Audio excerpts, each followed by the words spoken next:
কিসের লাইন আর কিসের অ্যাটাক? কথাটা বলার পরেই আকাশ কোথা থেকে একটা বন্দুক বের করে এনে লোকটার মাথায় ধরে। হাত উপরে উঠাও সবাই, নয়তো একে আমি এক্ষুনি মেরে ফেলবো। এ মারিস না আমাকে, আমি ওদেরকে হাত উপরে উঠাতে বলতেছি। এ তোরা হাতগুলো উপরে উঠা। এই তো ভালো কাজ করেছিস। এখন যে আরও একটা কাজ করতে হবে তোদের। কি কাজ করতে হবে বলেন, করে দিচ্ছি, শুধুমাত্র গুলিটা করেন না। আমার বউ, ভাবি, ভাইয়া ওদের তিনজনকে ছেড়ে দিয়ে বল। ওই তোরা হা করে দেখছিস কি, ছেড়ে ওদের। লোকগুলো তাড়াতাড়ি করে ওদের ছেড়ে দেয়। ওদের ছেড়ে দিলে ওরা দরজা খুলে বাইরে বের হয়ে গিয়ে গাড়িতে বসে। শোন, আমি তোর মতো মতিগতি দেখে মনে হচ্ছে তুই এই লাইনে নতুন। তা আপনি কি করে জানেন? তোর মতিগতি দেখে বুঝতে পারলাম। এখন আমি তোদের মারবো না। তুই যদি আমাদের এখান থেকে যেতে সাহায্য করিস তাহলে তোকে আর মারবো না, যদি না মানিস তাহলে তোকে মেরে ফেলবো। না, আমাকে মারবেন না, আপনি যা বলবেন তাই করব। তবু আমাকে মারবেন না। এই তো ভালো ছেলেদের মতো কথা, তাহলে চল আমার সাথে। লোকটাকে নিয়ে বাইরে আসে, এরপর গাড়ি স্টার্ট দিয়ে চলে আসে ওইখান থেকে। ওরা হোটেলে এসে নিজেদের ব্যাগপত্র গুছিয়ে নেয়। কেননা ওরা ওইখান থেকে চলে যাবে, কারণ ওরা যে আবার কিছু করবে না তার কোনো গ্যারান্টি নেই। তাই আকাশ কোনো প্রকার রিস্ক নিতে চায় না, সেজন্য ওইখান থেকে যাওয়ার জন্য গাড়ি নিয়ে বের হয়। অন্যদিকে জিসান মারা যাওয়াতে জিসানের বাবা অনেক কান্না করে। কিছুক্ষণ পর ওই লোকটার ফোন পেয়ে তো উনি আরও রেগে যায়। উনি আকাশ ওর বাকিদের খুঁজতে এয়ারপোর্টের দিকে যাচ্ছে, ততক্ষণে ওরা বিমানে এসে উঠে বসে। অল্পের জন্য বেঁচে গেলাম, আর একটু হলে তো আমাদের অবস্থা প্রায় শেষ করে দিত। চিন্তা করো না, আমি তো আছি। এদের জন্য ভালো করে আন। কথাটা বলতে গিয়ে জিহ্বায় কামড় খায়। ইরার কথা শুনে ওর বোনও আবির মিটমিট করে হাসতে থাকে।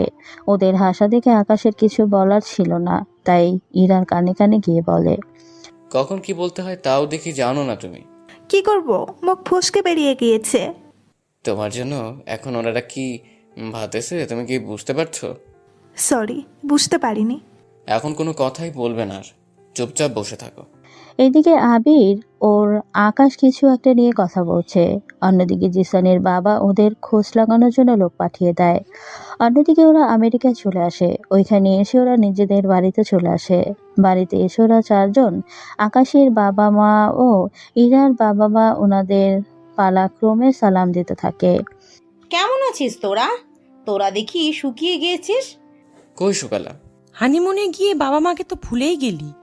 বিশ্বাস করো আম্মু, আমি আপুকে বলেছি কল দিতে, কিন্তু আপু তো... ওই তুই কি চুপ করবি? বড়দের মাঝখানে তোকে কথা বলতে হবে না। আমি কিছু বললেই দোষ। তোরা দুজন সারাদিন ঝগড়া করতে পারিস, না জানি এখানে আসার পর তোরা কি করবি দুজনেই। আমি তো সে নিয়ে টেনশনে আছি। কোনো টেনশন নেই, আমি এখানে তেমন কিছু করব না। সত্যি তো কিছু করবি না তো? সত্যি বলছি আব্বু, আমি কিচ্ছু করব না। ওরা কিছুক্ষণ কথা বলতে থাকে। এভাবে 15 মিনিট যাওয়ার পর ওরা কার জন্য কি কি এনেছে তা দিতে থাকে সবাইকে। ওরা সবাইকে সবটা দেওয়া শেষ করে ইরার বাবা মা বলে, আমরা তাহলে এখন আসি। এখনই চলে যাবেন? কিছু করার নেই, আমরা এখানে এসেছি একদিন হলো, তাছাড়া ওই দিকটা তো সামলাতে হবে। তোমরা দুজনে সময় করে আসবে। ওরা দুজন আসবে তা আমি কি দোষ করলাম? আকাশের কথা শুনে ওরা হেসে দেয়। যাওয়ার সময় আমরা ইরাককে সাথে করে নিয়ে যাব। আমি কেন যাব? তোর তো এখনো পড়াশোনা বাকি আছে, তাহলে তো তোর এখন যাওয়া দরকার। আমি কোথাও যাব না, এখান থেকে পড়াশোনা করব। আমরা যা কিছু আছে আমি একদিন সময় করে নিয়ে আসব। কিন্তু তুই তো বলেছিলি পড়াশোনা শেষ না করে এখানে থাকবি না। দেখো বাবা, তখন আমি সব কিছু বুঝতে পারিনি, এখন বুঝতে পেরেছি। বাবা এত করে যখন বলছে তখন এখানেই থাকুক। ঠিক আছে, ওর যখন ইচ্ছে এখানেই থাকুক। কথাটা শুনে ইরা খুশি হয়ে সবার সামনে আকাশকে জড়িয়ে ধরে, মুখে একটা কিস করে। এতে সবাই তো অবাকই হয়। পরে ইরা ব্যাপারটা বুঝতে পেরে লজ্জা পেয়ে আকাশের বুকে মুখ লুকায়। এবার বুঝতে পারলাম ও কেন যাবে না। আমার দেবরটা যে কি জাদু করেছে আমার বোনকে, যে ও ছেড়েই যেতে চায় না। দেখ আপু, ভালো হবে না কিন্তু। হয়েছে, তোর আর লজ্জা পেতে হবে না। বাবা মা, তোমরা কি এখনই চলে যাবে? হ্যাঁ, তোরা জামাইকে নিয়ে অবশ্যই যাবি। ঠিক আছে বাবা। ইরার বাবা মা চলে যায়। অন্যদিকে আকাশও ইরা রুমে চলে যায়, আবিরও রুমে যায়। এইভাবে সবাই সবার রুমে চলে যায়। অন্যদিকে রাতের বেলা কি ব্যাপার, তুমি বাড়িতে কেন গেলে না? সত্যি করে বলবো কি? বলো, সত্যিটা কি? বলতে লজ্জা করছে। কি? আমাকে বলতে লজ্জা করে তোমার? তা তো করবেই। তাহলে বলো কি করবে। আসলে তোমাকে ছাড়া আমি থাকতে পারবো না। এই কয়েকদিনে তোমার স্পর্শ আর তোমার বুকে মাথা না রাখতে পারলে যে আমার ঘুম হবে না। কি বলো? এই কয়েকদিন তোমার সব কথা চেঞ্জ হয়ে গেল? এর আগে তো এমন আদর ভালোবাসা কখনো পাইনি, তাই তোমার থেকে সে আদর পেয়ে এখন যেতে ইচ্ছে করছে না। তা আদর কি আরো লাগবে নাকি আজকে লাগবে না? শুধু আজকে কেন, আমার প্রতিদিন তোমার স্পর্শ লাগবে। তা এখনই কি দিব? আগের ড্রেস তো চেঞ্জ করতে দিবে, তাছাড়া তুমিও যাও, ফ্রেশ হয়ে আসো। ঠিক আছে মহারানী, যাচ্ছি। ওরা চলে যায়। অন্যদিকে আকাশ ফ্রেশ হয়ে এসে শুয়ে পড়ে। অন্যদিকে ইরাও ফ্রেশ হয়ে এসে আকাশের বুকে জড়িয়ে ধরে ঘুমিয়ে পড়ে। এরপর ওদের মাঝে যা কিছু হলো তা আপনাদের না জানাই ভালো।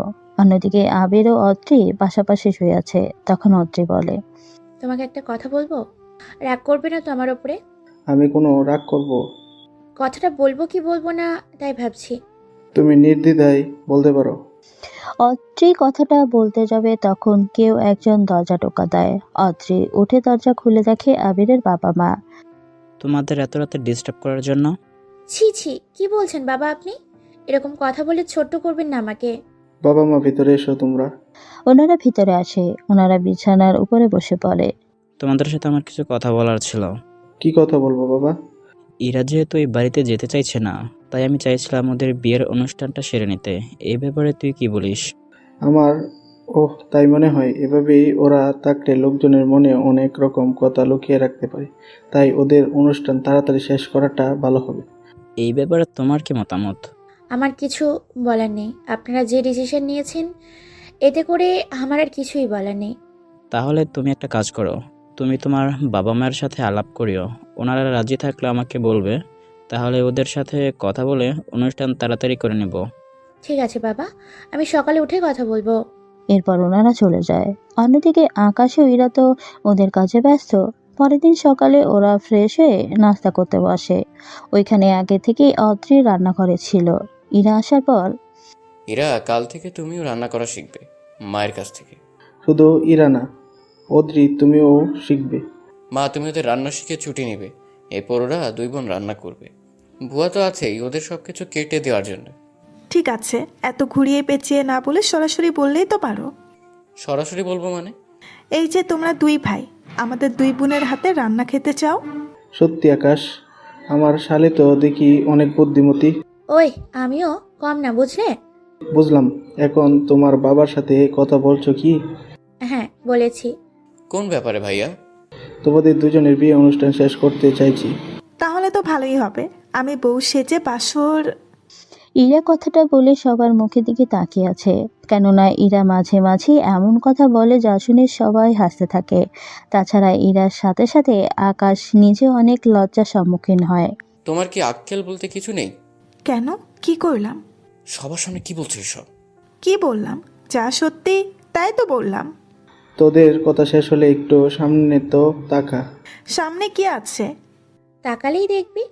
ইরা তাকিয়ে দেখে ওর বাবা মা এসেছে। তাও ইরা সবকিছু নিয়ে। ইরা গিয়ে ওই সব কিছু নিয়ে নেয়। ওনারা এসে সোফায় বসে। ইরার কিন্তু পরীক্ষার আর বেশি একটা সময় নেই, তাই ওদের বিয়ের অনুষ্ঠানটা তাড়াতাড়ি শেষ করাটা ঠিক হবে। চিন্তা করবেন না বিয়ান সাহেব, আমি আজকে থেকে বাড়িটা সাজানোর জন্য বলতেছি। আপনারা আজকে থাকলেও থাকতে পারেন, না হয়তো কালকে একসাথে এসে দোয়া করে যাবেন। আমরা তাহলে কালই আসবো। কিছু কেনাকাটা আছে, ওইগুলো করতে হবে। তাই আমি অদ্রি ও ইরাকে নিয়ে শপিংয়ে যাব, যদি তোমাদের কোনো আপত্তি না থাকে। কি যে বলছেন এগুলো? আমাদের কেন আপত্তি থাকবে? আপনাদের মেয়ে আপনারা যেখানে সেখানে নিয়ে যেতে পারেন, আমাদের কোনো আপত্তি নেই। ঠিক আছে, আমি তাহলে ওদেরকে নিয়ে শপিং মলে গেলাম। ওদেরকে আবার বাসায় ফিরিয়ে দিয়ে আমরা আবার বাসায় ফিরে যাব। এরপর ওরা দুই বোন ওর বাবা মায়ের সাথে যেতে থাকে। ওনারা প্রথমে চলে যায় একটা স্বর্ণের দোকানে। দেখো তো ইরা, এটা তোর কাছে কেমন লাগে? আমার কাছে তো অনেক ভালো লাগছে। অদ্রি, তুই দেখ না কেমন লাগছে। অনেক সুন্দর লাগছে তোকে। আপু, তুইও কি নিবি নাকি কিছু?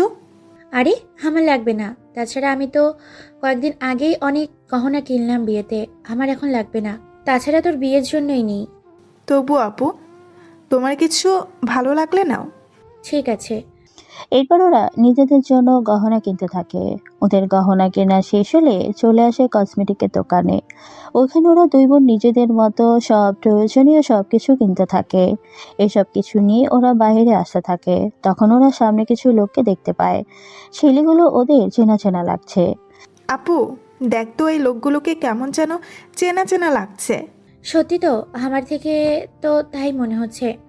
এখন ওরা যদি আমাদের দেখে ফেলে তাহলে তো সমস্যায় পড়ে যাব। এখন তাহলে উপায় কি? তাছাড়া বাবা মা সাথে আছে, আমার মনে হয় না কোনো সমস্যা হবে। বাবা মায়ের বয়স হয়েছে, ওই লোকগুলো যদি বাবা মায়ের সাথে কোনো রকম খারাপ আচরণ করে তাহলে ওনাদের কি হবে বুঝতে পারছিস? বুঝতে পারলাম। তাহলে একটা কাজ করি। কি কাজ বল তো তাড়াতাড়ি। তুই একবার আকাশকে গিয়ে বল এখানে আসার জন্য। আমি তাহলে কল দিচ্ছি। তাড়াতাড়ি দে। এইদিকে এরা কল দিয়ে আকাশ ও আবিরকে আসতে বলে। ওরা কল পেয়ে চলে আসে মলের সামনে। ওরা মলের সামনে এসে দেখে ওখানে কেউ নেই। কি ব্যাপার, ওরা কোথায় গেল?